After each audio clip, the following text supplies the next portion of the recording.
Meu nome é Felipe da Veiga Dias, sou doutor em Direito, sou professor da Faculdade Meridional, IMED, Passo Fundo.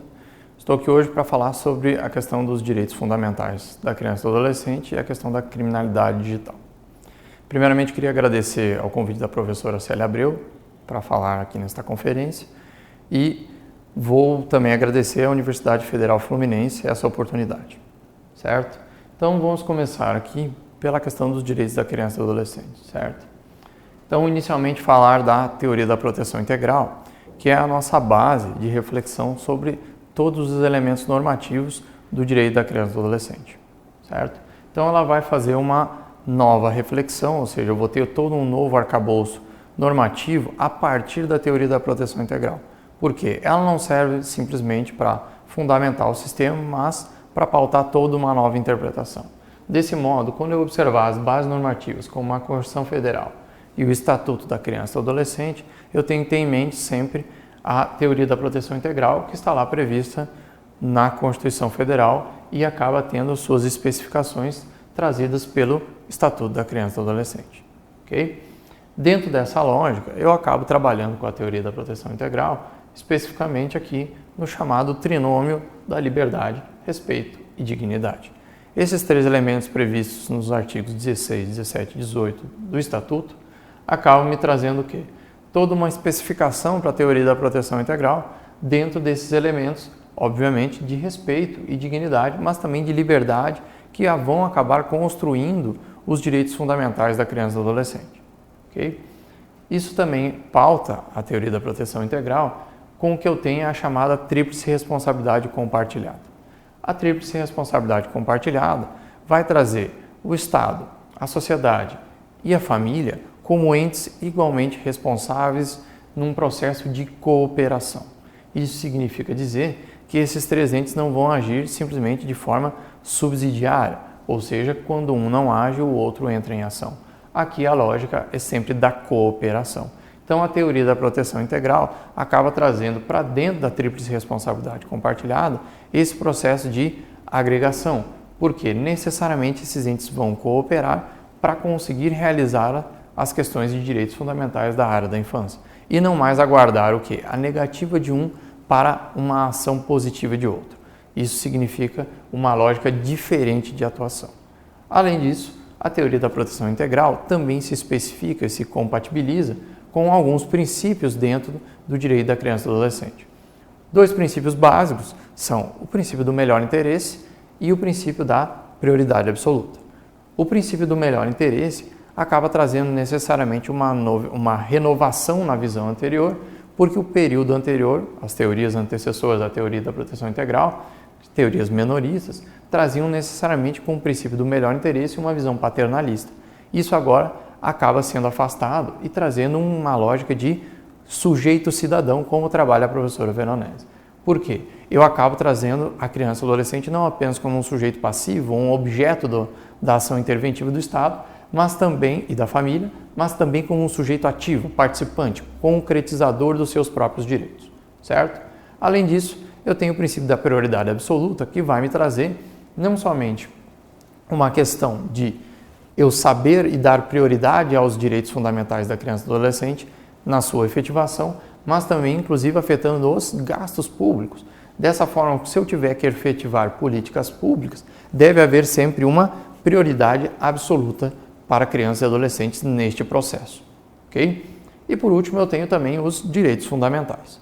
Nessa lógica, então, de efetivação da teoria da proteção integral, os direitos fundamentais são direitos fundamentais gerais, previstos na Constituição, mas eu também tenho direitos especiais, porque tenho aqui uma condição peculiar de desenvolvimento que me obriga a ter direitos especiais para crianças e adolescentes, certo? Dessa forma, para concretizar esses direitos fundamentais, eu preciso tanto de um sistema de garantias quanto de uma rede de atendimento. Esses dois fatores são decisivos para quê? Para que eu tenha não só um sistema normativo bem estruturado, mas também um sistema de concretização, de efetivação desses direitos de forma estruturada e ativa na área da infância, certo? Então, compreendido o direito da criança e do adolescente, eu tenho que inserir esse mesmo direito e esse mesmo contexto da infância na sociedade contemporânea. Dentro das construções sociais, eu tenho diversas. Dentre elas, por exemplo, a construção da sociedade da informação, sociedade de consumo e, por exemplo, a sociedade de risco. Cada uma com algum autor proeminente. Mas aqui para nós o que importa é determinar o seguinte, olha, esse conceito de sociedade da informação e de consumo vão trazer a informação para um outro patamar, ou seja, ela vai passar a ter um valor também financeiro, monetário. Isso vai fazer com que haja uma modificação na sua relação para com as pessoas. Dessa forma, o que acaba acontecendo?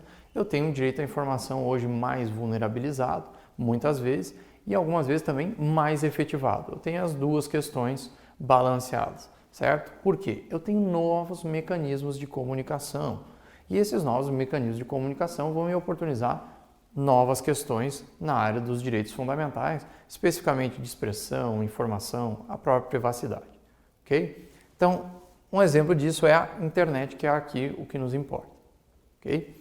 A internet, como um mecanismo de comunicação, ou como entende Castells, de autocomunicação de massa, acaba trabalhando com uma lógica também de interação. Então, ela não é um mero mecanismo que produz informação, direciona informação, mas também que o quê? Proporciona a inclusão e interação com essa mesma informação. Então, não é mais um sujeito receptor e outro emissor. Aqui é um processo de interação diferenciada e a internet vem com toda essa carga especial, ok? Além disso, eu tenho que pensar que a internet hoje no Brasil, pouco mais de 50% da população tem acesso à internet, mas quando eu penso no público específico que nós estamos trabalhando hoje, que é criança e adolescente, eu tenho um volume maior. Ou seja, eu chego a ter 75% desta camada da população devidamente interagindo com a internet, ou seja, em conexão direta. Isso significa um impacto muito maior e uma preocupação diferenciada aqui. Além disso, eu tenho com a internet uma série de oportunidades e riscos, ou seja, eu tenho coisas boas e coisas ruins, porque a internet em si não é boa e nem ruim. Ela é um mecanismo que serve para diversas questões diferentes. Oportunidades, por exemplo, olha, eu posso acessar uma série de obras diferentes, eu posso acessar uma série de pessoas diferentes, eu posso interagir de forma diferenciada e eu também posso expor a minha liberdade e construir uma individualidade dentro da rede. Isso é um aspecto diferencial na construção da personalidade de uma criança e adolescente. Agora, isso também envolve alguns riscos. Esses riscos, naturalmente, podem ser riscos meramente técnicos, como, por exemplo, um risco de um vírus, um spyware, mas também alguns riscos sociais. Dentro desses riscos sociais, eu vou me debruçar especificamente no quê? Nos chamados crimes digitais. Dentro dos riscos sociais, os crimes digitais têm um comportamento sui generis aqui e um envolvimento com o direito de uma forma também diferenciada. Ok? Então, dentro dos crimes digitais, eu posso pensar as situações de violência no sentido discursivo e no sentido também digital e real. Por quê? No sentido discursivo, a violência opressiva sobre os discursos da área da infância ou dos próprios infantes vai fazer muitas vezes com que eu ofenda a liberdade de expressão e o seu direito de manifestação. Logo, acabo por restringi-lo na esfera digital. Além disso, eu tenho também muitas vezes esta mesma violência migrando de uma espécie de violência digital, inclusive para o mundo fático. Então, há esta outra problemática que muitas vezes acaba tornando com que o meio digital seja um mecanismo de passagem para a concretização de violências, certo? Além disso, eu tenho processos de subtração aqui de fotos, subtração de dados e uma série de outros mecanismos que vão ter como objetivo ferir o quê? Especialmente a privacidade e as informações que a criança veicula e o adolescente. Dessa forma, eles vão servir de base, muitas vezes, para outros delitos, como a pornografia infantil ou a extorsão.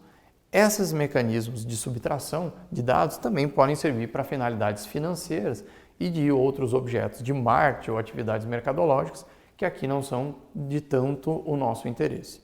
Mas o especial destaque nessa lógica aqui é que eu tenho a proteção de direitos hoje dentro dos direitos da criança e do adolescente e da legislação penal para essas infrações, certo? Qual é a grande preocupação? Eu não tenho sistema bem articulado na lógica de ações efetivas para prevenir essa mesma subtração e esses mesmos crimes, certo? A respeito da pornografia infantil e da extorsão, até há ações mais efetivas, mas esses novos processos de subtração de dados, nem tanto. Além disso, eu tenho os chamados novos debates na área dos crimes digitais, como, por exemplo, a pornografia técnica e virtual, a técnica onde a criança ou adolescente não está envolvido, mas lá há um adulto que parece uma criança, a virtual, que é construída meramente com objetos tecnológicos, ou seja, não há crianças e adolescentes naquele local, mas passa a imagem como se fosse, eu acabo com isso fomentando o quê? A indústria da chamada pedofilia, ou seja, da pornografia infantil, do consumo dessa informação. Eu tenho o cyberbullying, que é uma previsão ainda não vista no Brasil, apesar de haverem projetos nesse sentido, mas que busca o quê? Uma ideia de opressão, uma ideia de acosso contra a criança, tá? E o adolescente, feito por outra criança e outro adolescente. Então há um processo de vulneração de direitos aqui, mas tem que haver uma situação mediada. E eu tenho outras práticas como os chamados surveillance.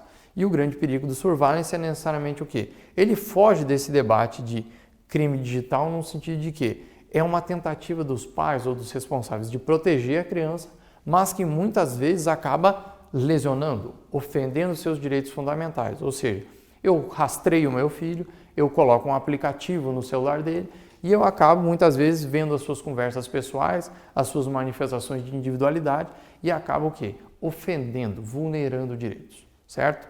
Então, esses novos debates ainda estão fora da perspectiva de atuação corrente hoje do Estado. E o que acaba acontecendo? Eu acabo aqui tendo um processo de lacuna.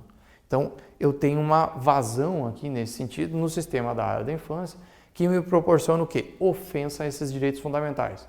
Quais direitos fundamentais especialmente? Informação, liberdade de expressão, privacidade, imagem e honra. Esses direitos fundamentais acabam sendo vulnerados nesses processos aqui. Então, faz-se necessário o quê? Uma atenção diferenciada, certo? Respostas possíveis para esses problemas. O que nós podemos aqui projetar? Olha, diversas questões diferentes podem ser projetadas. Primeiro, uma lógica de prevenção. Então, diversos países diferentes já atuam com uma ideia de filtros, firewalls, educação digital, cyberpoliciais, cooperação internacional, que são questões ainda que nós engatinhamos nesse sentido. Então, precisamos dessa lógica preventiva incluída nesse sistema aqui para evitar esses crimes digitais contra crianças e adolescentes e também a ofensa dos seus direitos fundamentais. Além disso, expandir a lógica atual da chamada classificação indicativa. Por quê? Estou numa lógica de progressão nesse sentido de proteção de conteúdos, no sentido de evitar também que esses conteúdos lesivos, conteúdos adultos, pornográficos, cheguem ao acesso de crianças e adolescentes e acabem o quê? Ofendendo seus direitos fundamentais e impedindo o seu desenvolvimento adequado conforme a sua faixa etária. Ok? Além disso, os chamados softwares e aplicativos que nós falamos ali, nos chamados surveillance, têm os seus perigos e algumas vezes ofendem direitos fundamentais da criança e do adolescente. O que nós temos que dar prioridade? Para aqueles aplicativos que respeitam esses direitos. Exemplo disso, o aplicativo Proteja Brasil, que traz, pelo governo federal, uma proteção específica e uma ligação direta à rede de atendimento da infância, localizando a criança e adolescente por GPS, numa participação ativa da criança, mas respeitando seus direitos fundamentais, ou seja, não invade a sua privacidade, não invade a sua esfera de direitos, certo? Além disso, eu tenho que dar prioridade sempre ao quê? Para que esses novos mecanismos que eu vou efetivar vão ao encontro do chamada já rede de atendimento e do sistema de garantias, certo? Então eu preciso concretizar esses novos mecanismos e essa nova atuação de combate ligada ao sistema da infância, que já funciona e já tem a sua estrutura definida, certo? Então, essa é uma pequena abordagem, gente. Espero que vocês tenham aproveitado. Me coloco sempre à disposição para qualquer contato, para que nós continuemos debatendo esse tema, que é bastante importante na lógica de tentar proteger os direitos fundamentais da criança e do adolescente e, ao mesmo tempo, tentar combater essa questão dos crimes digitais e não cair numa lógica meramente de expansão punitiva aqui, ou seja, um aumento de crimes, não cair também nesta vala comum e, ao mesmo tempo, tentar compatibilizar isso com a proteção dos direitos da criança e do adolescente. Certo? Muito obrigado, espero vê-los novamente.